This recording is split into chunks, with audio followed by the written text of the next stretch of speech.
Kan biasanya orang pinter dalam bikin goal perusahaan, tapi pribadinya nggak dibikin. Padahal itu sama aja.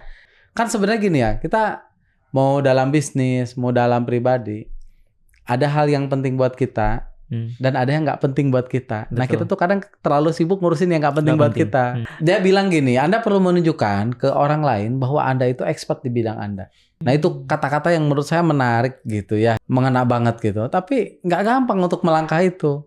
Sindrom dari founder tuh, rumput tetangga lebih hijau daripada kita. Jadi mencoba bisnis baru. Iya. Padahal kalau lu fokus di bisnis lu akan mendapatkan momen berbeda. Ya, kalau gue punya visi hidup, bro. Gue tuh salah satu visi hidup gue tuh punya kerajaan bisnis.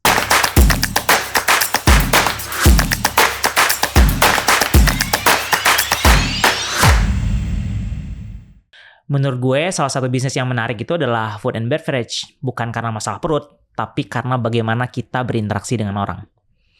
Guys, welcome. This is Ganda speaking from Founder Talks by Samandana. Tamu kita hari ini adalah Kang Ridwan. Siap. Terima kasih Kang sudah datang. Iya, sama-sama. Kang Ridwan ini adalah founder dari Amor Cake and Bakery, ya kan? Iya, betul. Terima kasih sudah datang sekali lagi. Makasih udah diundang juga. Berarti sekarang masih sibuk gym, Kang? Masih olahraga dijaga, terutama kebetulan 2 minggu terakhir padat banget ya. Jadi emang lebih diperhatikan. Karena kadang kalau sebelum-sebelumnya kadang suka skip gitu. Sekarang meluangkan waktunya lebih termasuk berarti ngejaga makanan juga berarti Kang ya? Iya, makanan dijaga juga. Karena kan kombinasi ya makanan sama olahraga itu. Iya. Lu misalnya sekarang olahraganya rajin, makannya nggak dijaga ya sama aja. Benar. Tapi kalau ngomongin bisnis kan Kang Ridwan ada di bisnis makanan gitu F&B, ya, cake gitu ya. Itu kan agak bertolak belakang dengan apa yang. Nah itu tantangan terberat saya. Kenapa tantangan terberat? Karena tiap datang kantor utama saya kan Sukabumi ya. Ketika datang ke Sukabumi, tim R&D itu udah langsung menyodorkan, Pak, jam berapa bisa tes food? Kan gue nggak mungkin nggak nyobain produk. Itu satu. Yang kedua, gue nggak mungkin kulineran. Nggak kulineran ya, nggak mungkin nggak kulineran. Maksudnya nggak kulineran itu kan partnya juga bagian dari R&D juga kan ada di situ. Iya kan gue perlu punya tes juga. Ini kayaknya kalau lagi keluar kota beli produk, nyobain. Kan lidah gue kan makin lama makin dilatih. Dan gue suka kulineran gitu. Jadi menantang ketika lagi jalan-jalan kayak gitu. Tapi ya masih bisa diakalin lah. Kalau niat kan tinggal jam makannya aja dikurangin. Kalau mau makan barbar ya cuman 2 jam sampai 6 jam. Kan intermittent fasting bisa. Paling ngakalinnya di situ. Berarti emang relate banget sama gimana cara ngontrol diri ya Kang ya? Betul. Karena bisnis yang berhubungan sama makanan, pribadi juga pengen sehat, otomatis harus juga ngontrol diri gitu. Betul. Ada latar belakangnya Kang gimana cara ngontrol diri yang bagus? Karena ngontrol diri kan paling sulit sebenarnya. Ngontrol diri dalam konteks apa nih? Ngontrol dirinya yang mana dulu? Baik itu dari segi fitnessnya, baik itu dari segi bagaimana menjaga makanan, baik itu bagaimana menjaga teman-teman di pekerjaan. Betul. Kalau saya sih punya goal di dalam 1 tahun. Jadi 1 tahun goal. Jadi ada personal goal, ada juga business goal. Gitu. Nah, kan area kehidupan kita itu banyak ya. Ada terkait family, ada terkait finansial, ada terkait karir, ada agama, ada sosial, ada mungkin hubungan dengan pasangan ada. Nah, gue biasa dalam 1 tahun itu ngelis ya sekitar 8 area kehidupan kita lah ya. Nah, di 8 area kehidupan kita itu nanti gua paretokan lah bahasanya. Mana yang paling berkontribusi terhadap kebutuhan gua. Pareto itu 80-20 ya kan 80-20. Jadi 20% yang gua lakukan ini akan berpengaruh terhadap hasil 80%. Yang 80%. Nah, jadi gua mana nih yang di tahun ini yang paling ngedrive gua menuju sasaran gua. Nah, mungkin salah satunya tentang kesehatan misalnya gitu. Nah, kalau gua selalu sehat, maka area yang lain akan terbantu seperti itu. Berarti 8 area tadi itu mencakup keseluruhan hidup kita. Iya, gitu, bisa kayak gitu. Bisnis, personal growth dan segala macamnya. Betul. Kemudian bagaimana kita menentukan part mana yang kemudian harus kita fokuskan? Karena kan 8 area itu banyak tuh Kang. Betul. Misalnya bagaimana kita menentukan mana yang 20%-nya, mana yang 80%-nya. Nah, biasanya diskalain dulu nih, skala 1 sampai 10 nih. Area finansial gue berapa sih? Kalau gua misalnya di 7, berarti ini subjektif aja gitu kan? Subjektif. Kita feelingnya di 1 sampai dengan 10 berapa, nanti kita yang mutusin di angka berapa. Nah, setelah di rata gitu, nanti kita cek sebetulnya yang kita butuhin yang bisa ngedrive, bahasanya tuh apa ya? Overdrive apa ya? Saya lupa. Saya belajar dari luar negeri sih. Tapi berarti itu emang Kang Ridwan emang belajar khusus untuk mengembangkan bagaimana kita bisa memberikan kontribusi yang jauh lebih besar gitu. Iya. Bagaimana kita kemudian menjadi lebih personal growth-nya memang benar-benar lebih maju gitu. Betul. Karena nggak mungkin ya kitanya tumbuh tanpa kita belajar. Nggak mungkin. Wah, ini menarik nih Kang. Menarik. Ini apa nih? Karena kan gini, orang kan kadang cuman fokusnya sama let's say bisnis gitu ya, atau fokusnya sama karir gitu ya, tanpa kadang-kadang melupakan area-area yang lain gitu loh. Tapi kalau Kang Ridwan kemudian punya perspektif untuk benar-benar melihat sesuatu secara holistik. Iya. Dari mana perspektif itu, Kang? Kalau bicara perspektif, saya pernah belajar ya yang dilakukan gitu. Jadi saya buat area kehidupan saya pecah menjadi menjadi skala-skala tertentu. Kemudian kita lihat nih dari 8 itu mana yang paling mensupport keseluruhan. Jadi ada satu yang paling saya perhatikan. Nah, yang lainnya juga tetap diperhatikan. Jadi saya cuma 2 atau 3 goal utama saya. Gitu. Jadi setiap tahun itu cuma ada 2 atau 3 goal utamanya. Nanti kan dari 3 goal itu ada turunannya. Misalnya goal tahun ini 3 ya. Saya turunin kayak perusahaan aja. Kan biasanya orang pintar dalam bikin goal perusahaan, tapi pribadinya nggak dibikin. Padahal itu sama aja. Nah, sekarang goal pribadinya apa nih? Goal pribadinya saya bikin 3 misalnya. Nah, dari 3 itu dipecah dari 1 tahun jadi dipecah nanti jadi 4 bulan. Bahkan nanti jadi bulanan. Bulan ini goalnya apa? Ya, goal pribadi ya. Goal pribadinya apa? Terus nanti saya perlu belajar apa untuk mencapai goal ini? Karena kalau kita nggak belajar, apa yang perlu saya pelajari? Kalau kita nggak belajar, knowledge-nya nggak ada gitu untuk mencapai itu. Jadi kita perlu belajar sesuatu di situ. Terus apa yang perlu didelegasikan, ya kan? Terus apa yang perlu dieliminate, kayak gitu. Itu bisa terstruktur banget gitu gimana tuh, Kang? Ya. Nah itu. Nih, biasanya kalau awal tahun tuh orang kan pasti bikin personal goal, ya kan? Ya, personal goal ya, itu dia. Tapi orang mungkin cuman sedikit sekali yang kemudian memecahnya menjadi apa yang harus dilakukan by bulanan, apalagi by minggu, kemudian apa yang harus dilakukan dengan goal-goal tadi, itu sangat-sangat sedikit orang. Tapi dengan Kang Ridwan approach itu dengan systematically, gimana Kang ceritanya, Kang? Iya, saya kebetulan orang prosedural. Jadi kalau kita bicara meta program ya, saya orang prosedural. Ada orang prosedural, ada orang opsional kan orang itu ya. Kalau apa bedanya Kang antar sebelum masuk ke intinya? Ini menarik nih. Apa prosedural dan apa opsional? Dia kalau prosedural dia lebih dalam menjalankan pekerjaan atau melakukan sesuatu dia lebih terstruktur. Sistematis ya. Sistematis. Nah, satu lagi ada orang yang nggak sistematis. Contohnya nih, saya kalau mau dari sini mau kemana udah ada jadwal nih. Dari sini kita kebetulan Jumat kan, sholat Jumat, nanti makan, udah terstruktur lah hari ini mau ngapain gitu kan. Kalau orang opsional gimana nanti? Oke. Relatif seperti itu ya, walaupun ada beberapa yang dia sudah mengaturkan waktu dan sebagainya. Karena saya punya kebiasaan prosedural, maka memang saya mengatur bulanan saya, mengatur hariannya. Saya punya checklist harian, punya checklist mingguan, punya checklist bulanan. Diparetokan ya, kalau nggak kebanyakan gitu. Gitu. Jadi lebih menstrukturkan sesuatu lah. Nah, gimana caranya gini, Kang?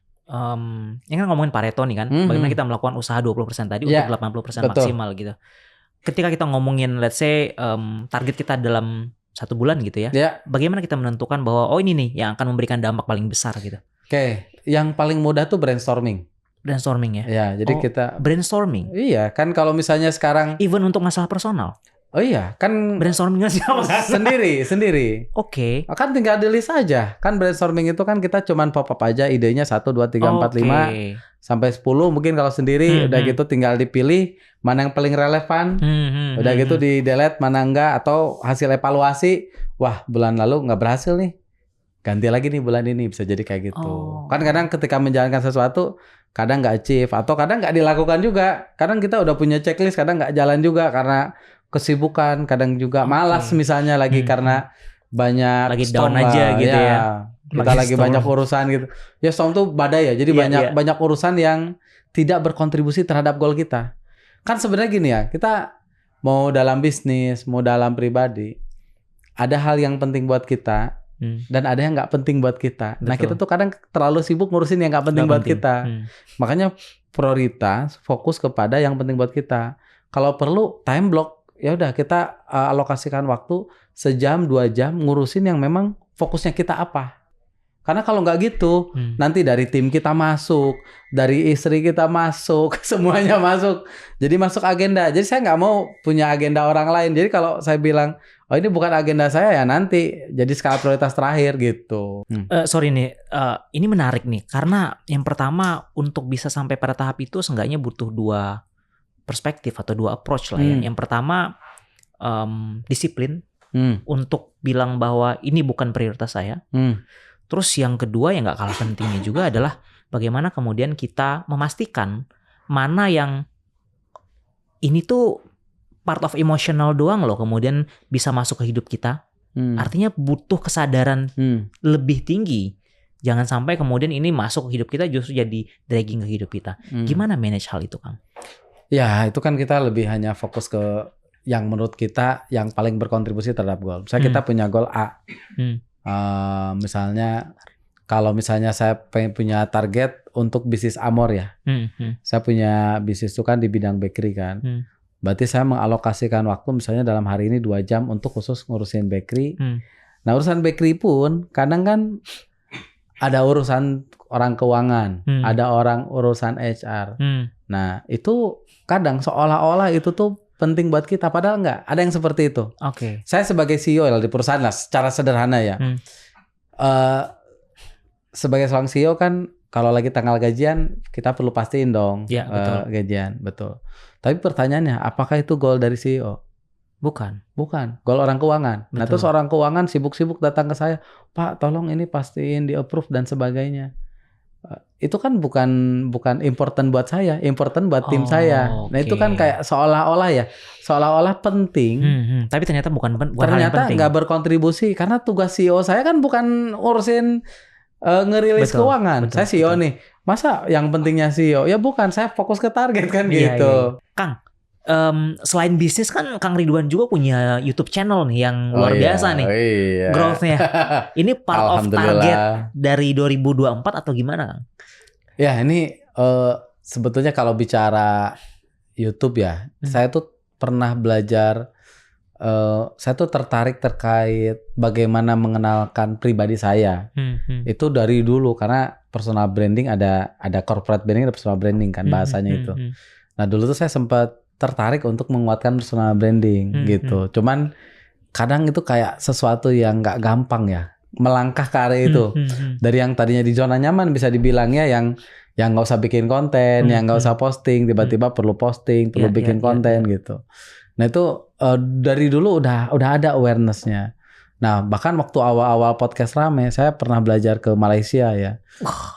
Buat belajar podcast? Bukan. belajar bisnis. Oh, belajar bisnisnya. Dia bilang gini, Anda perlu menunjukkan ke orang lain bahwa Anda itu expert di bidang Anda. Nah itu kata-kata yang menurut saya menarik gitu ya. Mengena ya. Mengena banget gitu. Tapi nggak gampang untuk melangkah itu. Gitu. Menarik nih. Lanjut dulu Kang, lanjut. Ya waktu berlalu lah ya. Sehingga waktu 2023 lah akhir saya mau meluangkan waktu untuk konten karena saya berpikir ketika saya udah melangkah nggak bisa mundur nih. Betul. Karena perlu komitmen meluangkan waktu itu untuk konten tuh kan nggak gampang. Betul. Terutama untuk saya ya. Mungkin ada beberapa yang memang suka tampil gitu. Kalau saya aslinya nggak suka tampil gitu. Walaupun kadang suka diundang jadi pembicara ya no problem gitu ya. Tapi saya lebih santai aja jalanin bisnis gitu ya, nggak usah kelihatan sama orang gitu. Nah ternyata saya punya pandangan ya. Saya tuh punya bisnis saya tuh bukan mie gacoan. Apa? Nah kenapa? Karena mie gacoan tiap buka langsung rame. Betul. Dan rame terus gak berhenti-berhenti. Yang punyanya kan gak muncul. Gitu. Nah makanya saya dari situ berpikir bagaimana caranya saya bisa membantu bisnis saya. Nah makanya secara tanggung jawab pribadi, karena saya juga kan punya franchise ya, franchisee ya, saya buka franchise di bisnis saya. Saya punya franchisee dan teman saya juga, jadi saya punya tanggung jawab pribadi untuk membantu bisnis saya secara personal. Karena kan yang running operation udah ada tim, lah. Saya udah nggak terlalu ke teknis saat itu. Beda dengan sekarang gitu ya. Nah saat itu saya udah nggak terlalu ke teknis, jadi memang udah ada tim yang jalanin. Oke deh, apa yang bisa saya lakukan? Ya udah saya bikin konten gitu. Itu bagian dari part of support. Gimana caranya Amor lebih dikenal gitu sama orang. Tapi kalau ngomongin konten berarti kan lebih ke personal growth tadi kayak. Lebih ke situ ya. Betul. Which is kalau saya pribadi gitu, mungkin dalam konteks yang mirip sama Kang Ridwan, saya nggak terlalu suka tampil, kemudian sudah lama sekali berpikiran untuk kayak mesti bikin konten gitu, kayak melangkahnya tuh kayak ya kan, itu kan mental blocknya itu sebenarnya yang paling sulit, karena kita tahu bahwa ketika kita memulainya, kita mesti komitmen. Betul. Kan komitmen itu yang sebenarnya jauh lebih sulit gitu. Dari Kang Ridwan, ini kan sebenarnya part of personal growth ya Kang ya. Apa Kang yang Kang Ridwan pelajari dari proses tadi? Ya, jadi memang kan kalau bicara konten YouTube saya kan lebih ke personal growth ya.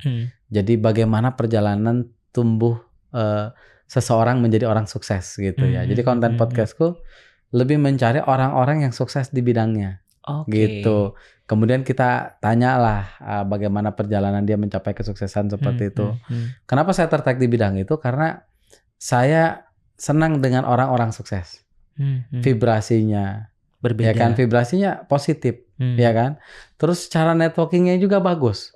Kan banyak orang-orang hebat yang saya bisa undang lewat podcast. Karena kalau saya ajakin ngopi nggak mau dia, betul, kan nggak mau. Tapi kalau dengan podcast, jadi orang-orang hebat itu mau ketemu dengan saya, mau diskusi, mau meluangkan waktu.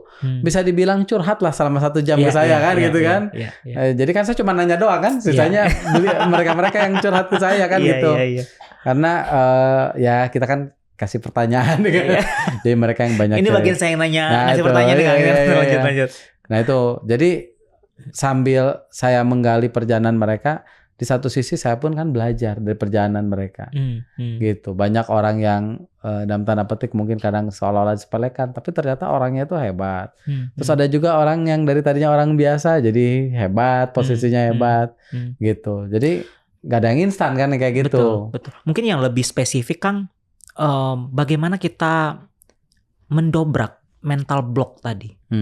Kayak kita nggak berani tampil nih, kemudian harus tampil gitu.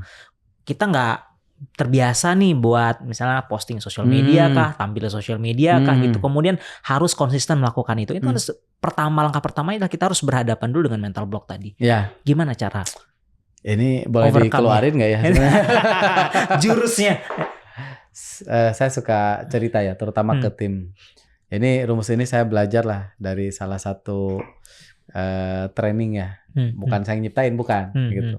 Jadi ada namanya tuh niat plus cara sama dengan hasil. Niat plus cara sama dengan hasil. Ya, seandainya nih kita ingin hasilnya 100%, niat sama caranya berapa persen bro kira-kira? Niat plus cara sama dengan hasil. Kan kalau pengen hasil nih, misalnya datang tepat waktu, hal sederhananya ya, pengen dapat goal, kan gitu ya. Pengen bikin konten konsisten. Kan itu hasilnya kan. Betul. Nah, itu terdiri dari niat dan cara. Setuju dulu nggak bro? Setuju. Tuh, kalau tapi menurut saya harusnya untuk dapat hasil 100%, niatnya 100%, caranya 100% juga. Ah, berarti nggak lulus SD nih. Aduh. Niat 100%, cara 100%. Iya. Kalau jumlahin berapa? 200%. Kan gue pengennya hasil 100%. Karena kadang-kadang hasil itu nggak selalu sesuai dengan rencana, Kang. Nggak gitu. Ini eksak. Kalau eksak harusnya 50-50 kan. Kayak yang benar itu niatnya 100%. Caranya? Caranya? Berapa berarti? Caranya masa 0, Kang? Iya, kalau matematika gimana? 0. Iya. Caranya 0. Iya. Jadi niat dulu yang paling bagus. Betul. Kan kalau dalam Muslim juga inama amal biniat kan? Iya, betul. Kenapa, Kang? Karena ketika lu punya niat 100%, cara itu akan keluar dengan sendirinya.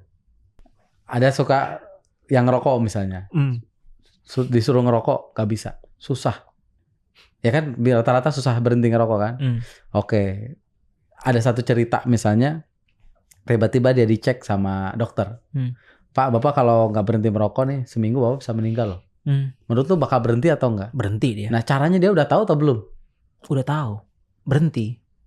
Dia tuh kurang niat sebenarnya. Jadi why-nya yang perlu dikuatin. Kalau dalam dunia coaching itu alasannya yang perlu dikuatin. Kayak gini lah.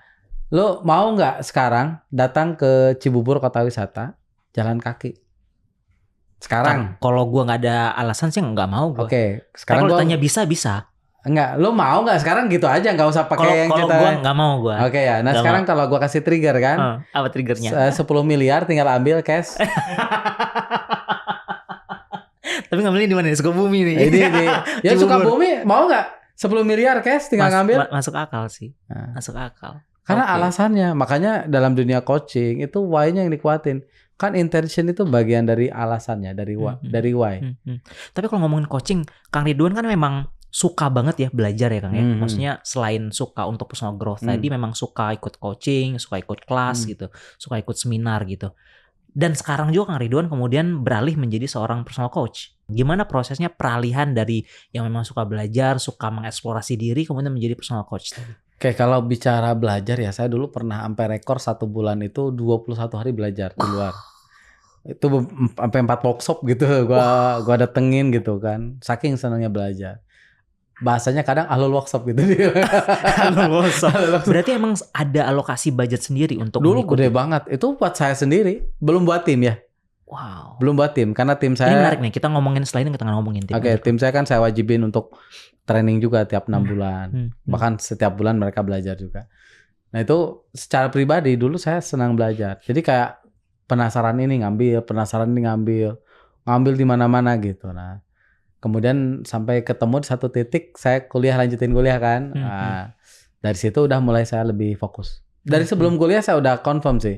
Ini kayaknya ibaratnya perlu diparetokan juga gitu. Karena nggak bisa kita training banyak hal. Nah, kenapa saya tertarik training? Karena saya itu kan bisnis dari nol. Saya nggak ngerti dari mulai.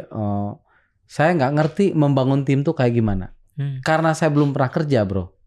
Kalau belum pernah kerja, nah sekarang kan di YouTube udah banyak lah cerita tentang marketing. Nah dulu gue nggak paham.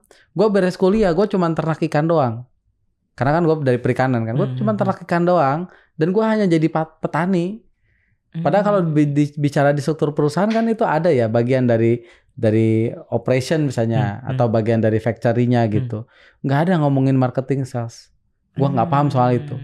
Nah, ketika membangun bisnis ini, gue bahkan nggak tahu ada struktur perusahaan.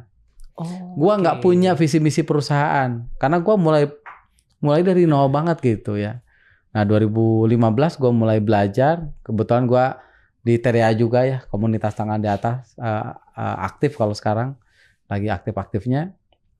Jadi dulu gue belajar di salah satu guru saya itu tentang building tim. Oh ternyata bikin tim kayak gitu. Nah dari situlah mulai membangun tim gitu kan. Nah disitulah mulai belajar banyak hal. Kenapa belajar banyak hal? Karena nggak tahu gitu. Marketing pun dari versi yang ngajarnya si A, si B, si C, si D kadang beda-beda gitu. Jadi saya perlu belajar banyak hal supaya bisa melihat lebih komprehensif. Iya, lebih paham, lebih komprehensif, pengambilan keputusannya lebih paham. Kayak sekarang karena gue udah belajar tentang digital, gue rekrut orang digital lebih paham. Oke, apa yang mau dicari? Apa objektifnya? Lu bisa gini nggak? Lu bisa gini nggak?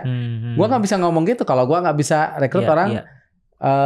Gue kalau nggak pernah belajar kayak gitu. Ketika lu kemudian punya tim, gimana cara lu empowering mereka? Oke. Nah, yang gue pahami ya prinsipnya itu tetap yang pertama itu people development. Jadi lu perlu ngedevelop tim lu gitu. Jadi dari develop tim, lu pilih orang yang juga yang tepat kan gitu. Jadi orang yang tepat, kemudian lu develop juga karena mereka pun kan dengan basic knowledge-nya masing-masing. Kecuali orangnya udah super hebat. Kalau orangnya udah super hebat, lu tinggal kasih goal aja. Selesai. Ya tinggal ditarik ukurannya aja. Kalau kita ngomong berarti lebih ke dia ada di level mana gitu ya? Ya betul. Jadi kita develop tim kita, nanti baik bisnisnya ataupun sistemnya, biar mereka yang rapihin gitu. Tapi kalau bisnisnya masih kecil ya, kayak gua kan masih perlu turun gitu. Karena gua kan paling banyak belajar. Yang yang alur workshop kan gue ya. Iya. Gue training kemana-mana. Networking yang paling banyak gue. Yang paling sering kulineran gue. Nah kadang sindrom dari founder tuh rumput tetangga lebih hijau daripada kita. Iya. Jadi mencoba bisnis baru. Iya. Padahal kalau lu fokus di bisnis lo, ya ini gue baru dapat mindset ini 3 minggu lalu. Kalau lu fokus di bisnis lo, lu akan mendapatkan aha momen berbeda. Dan itu gue rasakan bro sekarang. Jadi gue tadinya tim gue hebat. Dan tim gue jalanin jobnya mereka. Tapi bagaimana cara memprioritaskan sesuatu, ya kan? Kan punya cara yang berbeda. Punya pembelajaran beda, knowledge yang berbeda. Nah itu yang gue lakukan. Ketika gue ada aha momennya gue sama tim kan beda. Oh kayaknya ini penting deh, ini enggak deh. Kadang tim hanya business as usual kan, kayak gitu.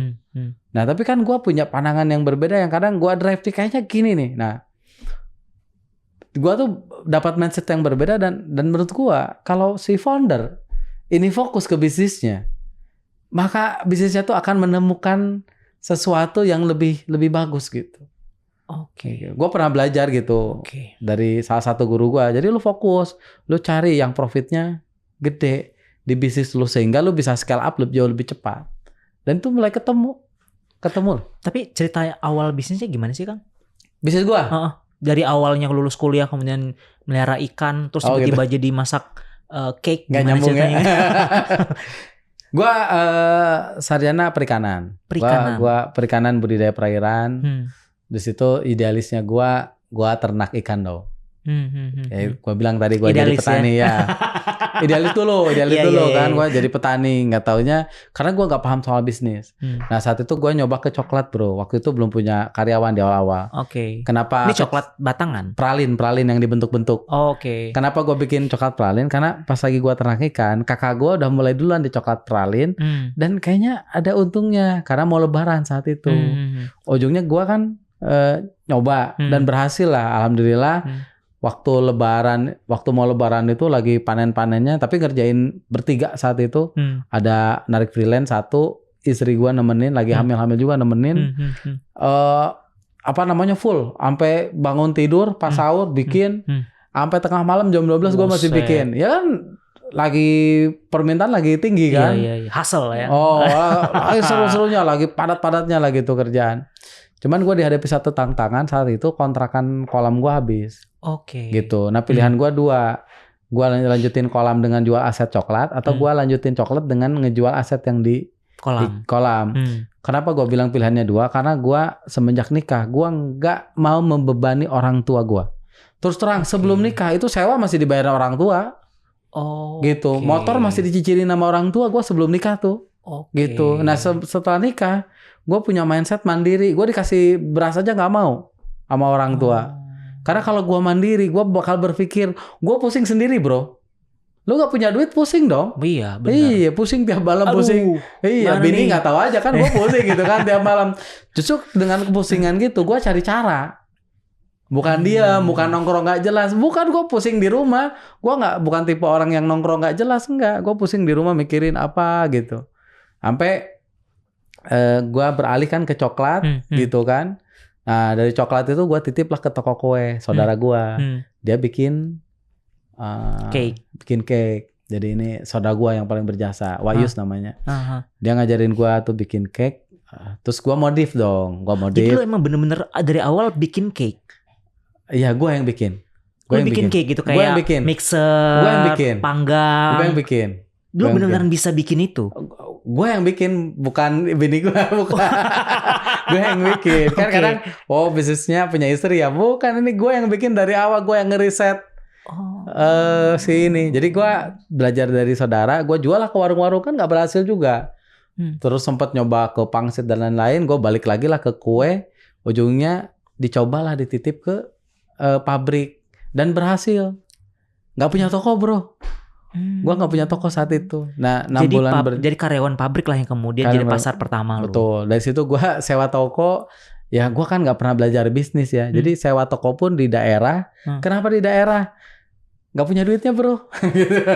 Jadi daerah yang Karena sewanya masih murah 4 juta setahun gitu. Harapannya gue nggak dikenal hanya sebagai bisnis kue yang rumahan, tapi gue juga punya toko dan toko itu yang pertama rugi bro. Jadi tahun pertama tuh rugi bro. Oke. Ya, yang penting gue punya toko aja. Tapi itu masih mindset bener-bener nggak pernah belajar bisnis, nggak tahu ada buku-buku bisnis. Gue nggak gaul saat itu. Masih kudet gitu, kurang masih update kudet, gitu ya. Kurang update. Sekarang udah update ya. Oh udah. Nah kesini gue tidak update gitu. Update. Awalnya gara-gara ketemu dulu tuh ada orang bawa selebaran, bawa selebaran bisnis namanya itu Cara Gila Jadi Pengusaha. EU dulu. Entrepreneur University. Purdi Chandra. Ya. Ini apaan? Terus gua ngambil kan. Terus bayar kan seminarnya sehari 100.000 kan. Sama istri gua bawa. Terus ada teman gua ya, yang jadi teman dekat gua kan, cerita. Oh ini bagus katanya. Cuma di pikiran gua, kan bayarnya 4,5 juta ya. Ini jangan-jangan modus. Penonton bayaran. Penonton bayaran gitu. Bagus apa nih 4,5 juta? Gua lo aja sewa toko 4 juta setahun iya, gitu. Gua gak punya duit bro, cuman punya duit 1,5 juta. Cuman saat itu bilang ke istri, gue perlu belajar. Gua langsung kasih lah 1,5 juta. Sisanya nyicil ya, Bu Ane saat itu yang bantuin gua. Nyicil ya, untungnya dibolehin kan sisanya nyicil.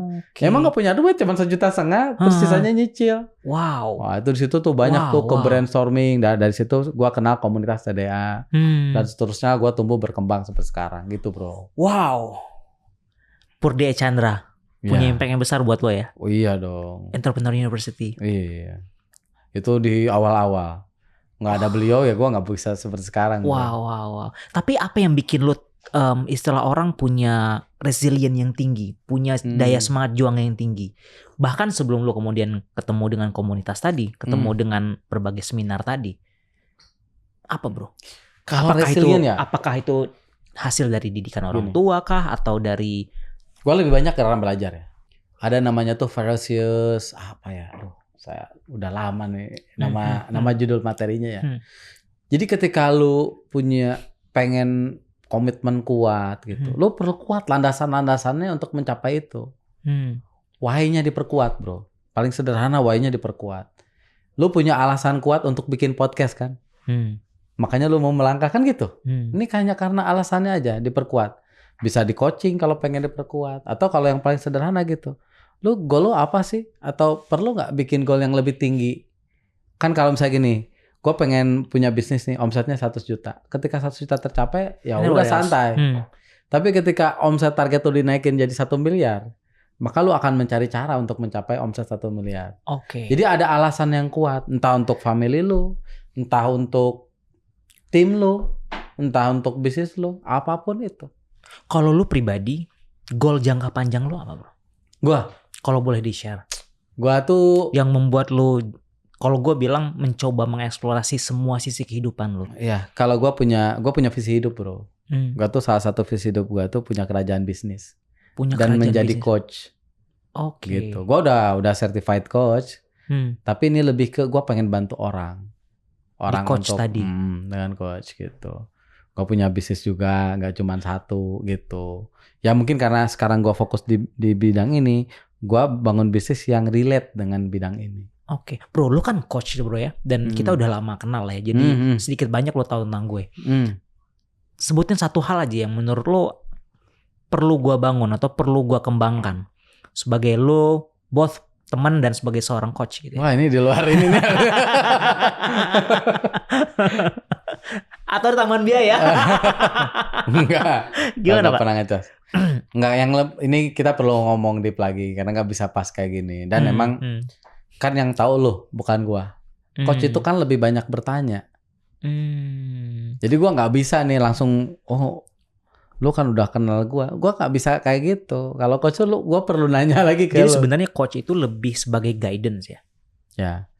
Jadi kan kalau coach itu kan gaya bicaranya lebih ke asking ya, lebih banyak bertanya dan lebih banyak mendengar. Mereka itu punya framework bro. Mau entah life coach, entah business coach, mereka tuh punya framework yang memang bisa diimplementasikan.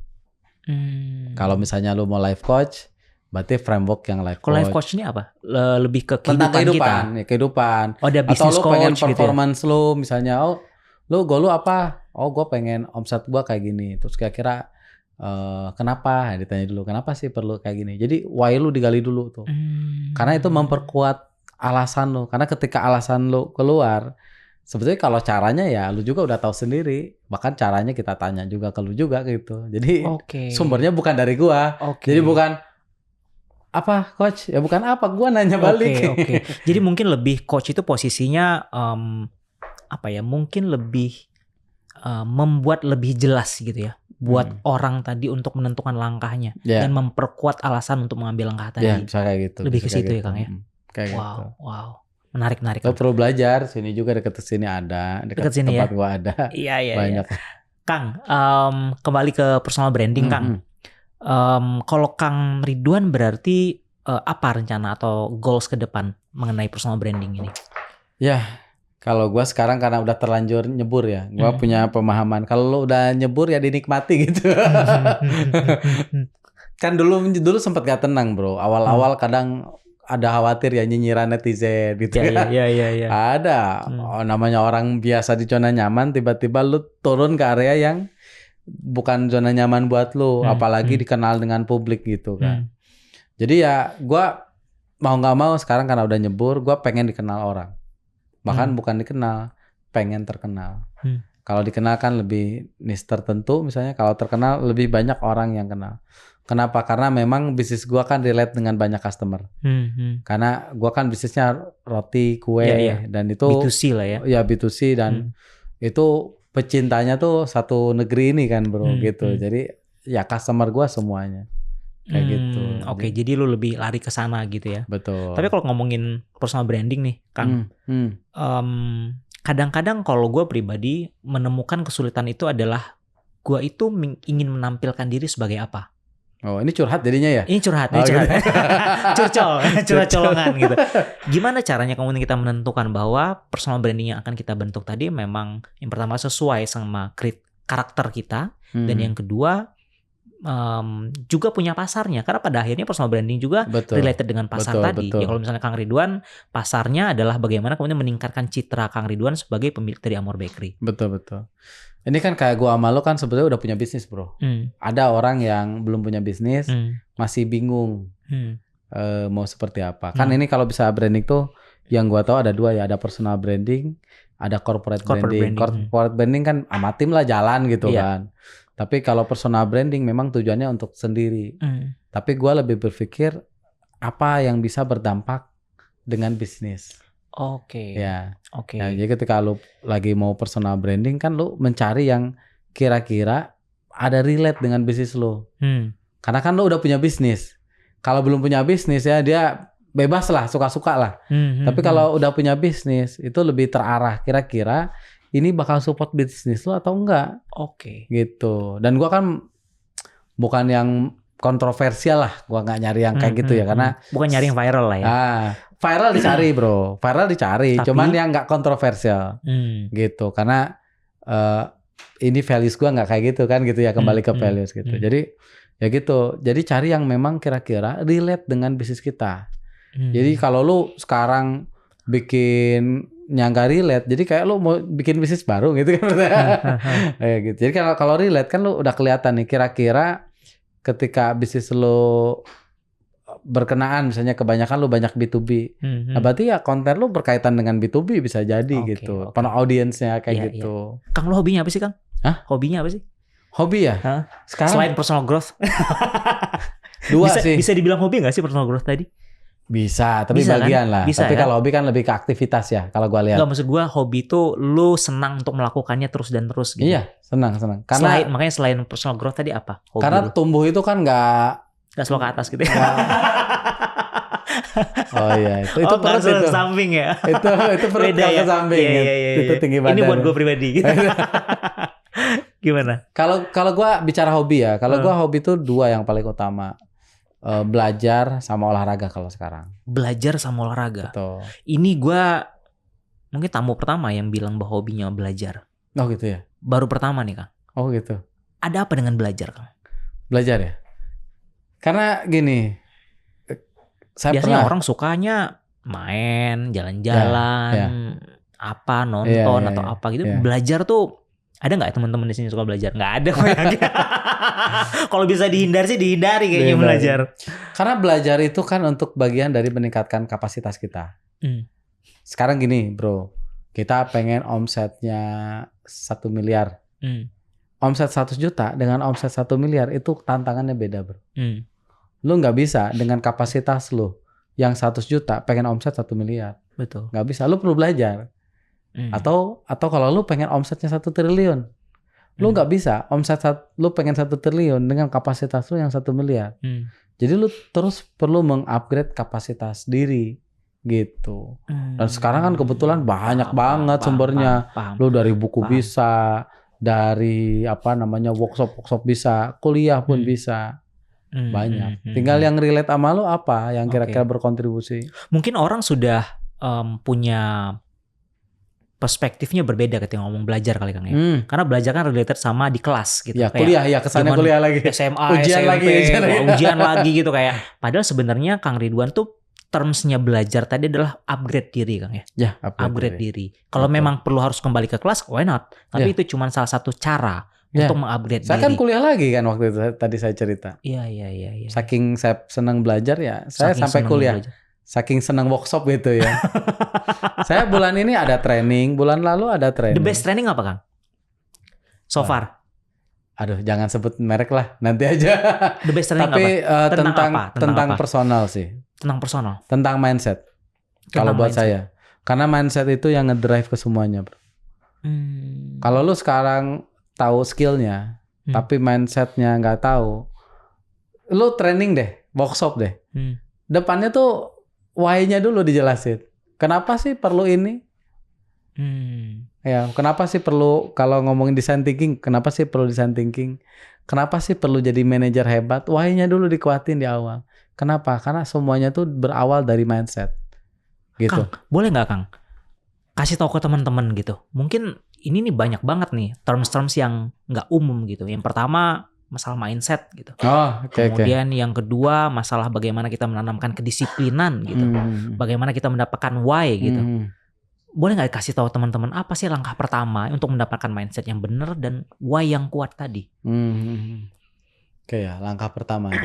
Jadi kalau bicara mindset itu kan sebetulnya kalau kayak iceberg ya, atau kayak pohon ya, yang terlihat tuh kan kecil kan, yang di bawah itu kan gede akarnya yang gede.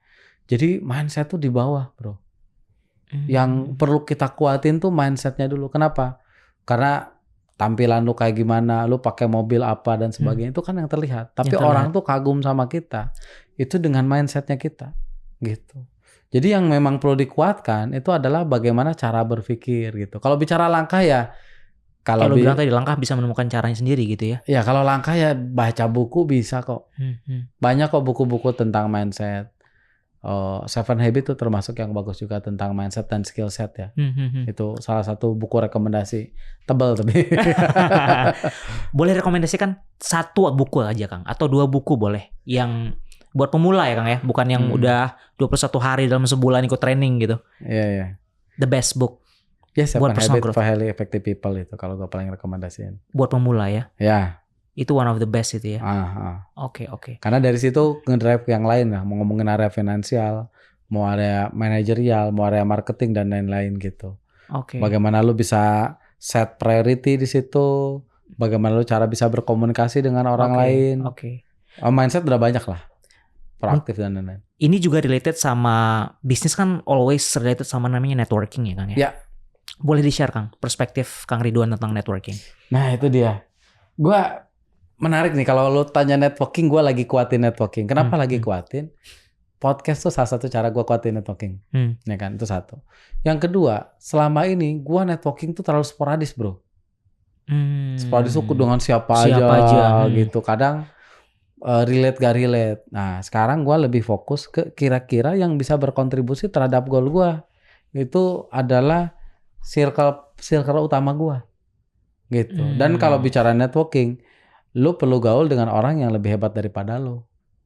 Karena mereka yang akan mendrive lu, entah memotivasi semangat, atau kita bisa belajar dari mereka. cara mereka running bisnis kayak gitu. Dan menurut gua belajar itu gak harus selalu ke yang atas, bro.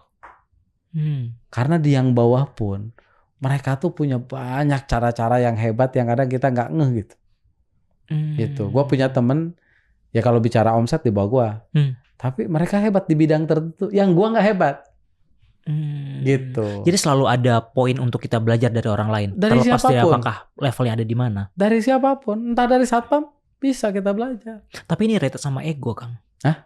Ini related sama ego. Kadang-kadang kemudian ego membatasi kita untuk melihat hal-hal yang harusnya kita lihat dan punya benefit bagus. Itu ego kan cuman pernyataan aja. Nah itu dia gimana cara? Iya. How you deal with Ego kan ego? cuman pernyataan aja. Kan kembali ke niat plus cara tadi.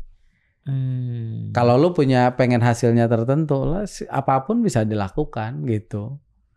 Ya kalau ego jadi pertahanan, kapan lu mau berhasilnya kan gitu. Kalau gue ya being humble aja lah, sama siapa aja, sama aja. Mereka manusia, jadi dengan siapa aja bisa. Dan bisa, gitu. Setiap orang itu punya kelebihan masing-masing, bro. Ya, kita bisa belajar dari office boy, bisa belajar. Bagaimana dia cara bersihin kok bisa bersih seperti itu. Dan kita bisa implement di bisnis kita. Ya kan?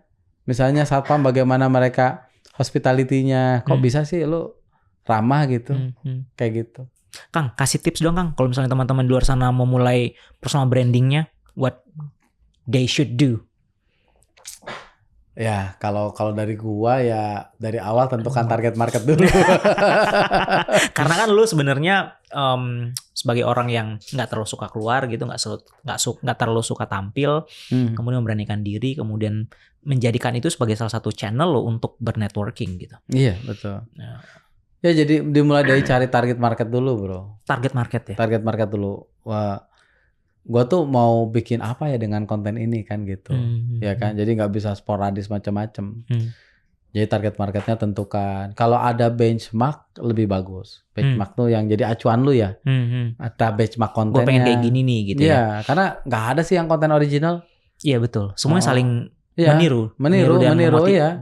Dan nggak masalah kan. Yang penting kan relate sama audiens kita, sama follower kita dan dibutuhkan. Nggak masalah, nggak ada isu. Toh rezeki berlimpah juga, bro. Betul. Ya kalau misalnya sekarang ada orang yang di bisnis konten skincare, yang sukses banyak kan, ya masih mau bisnis masih bisa melimpah juga gitu. Iya betul.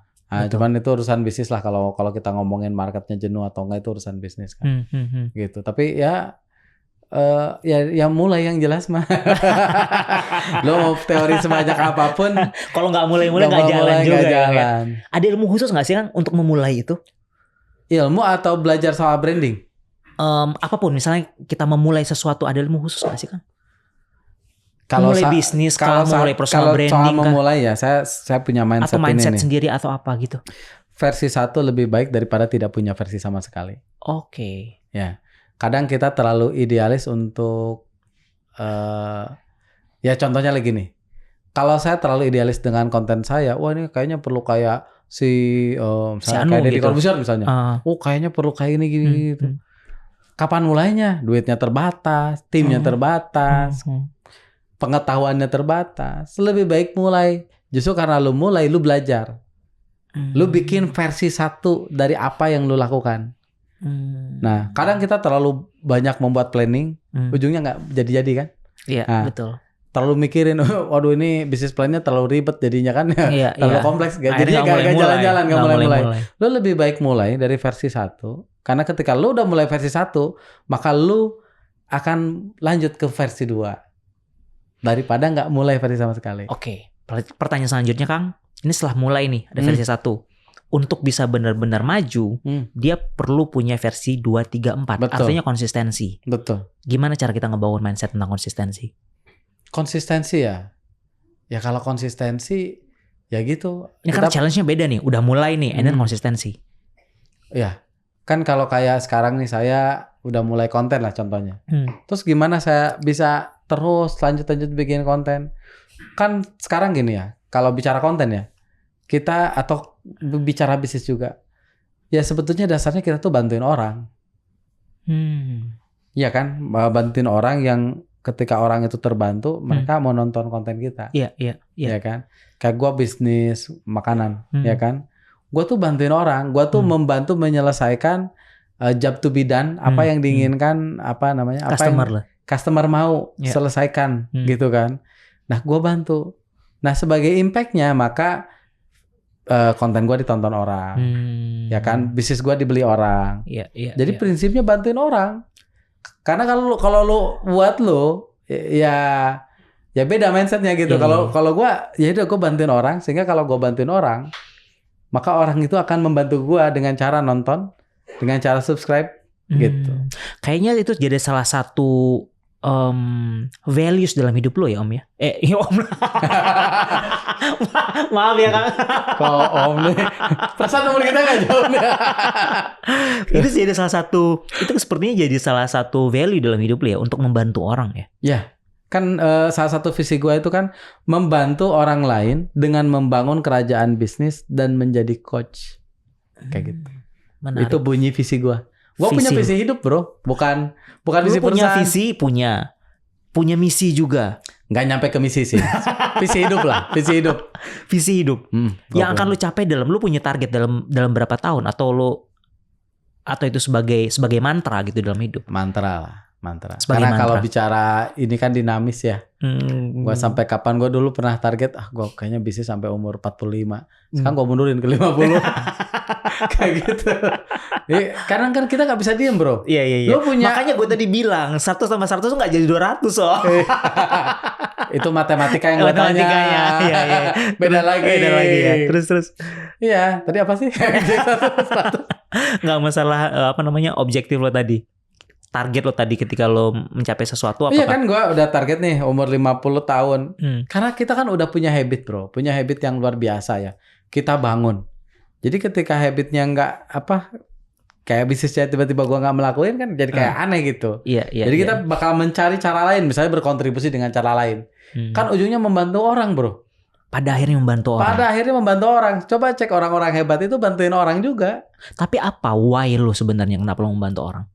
Ya. What is your biggest why? Kemudian lu menjadikan salah satu values dalam hidup lu membantu biggest orang. Biggest why gue keluarga, family. Gue lakukan semuanya untuk keluarga gue. Wah, family man sekali bapak satu ini. Iya. Terakhir pak. Oke. Kalau lu ngelihat hidup ini sebagai sebuah filsafat, perjalanan gitu ya. Okay. Lu melihat hidup ini sebagai apa? Untuk seorang Kang Ridwan. Pembelajaran berarti. Pembelajaran.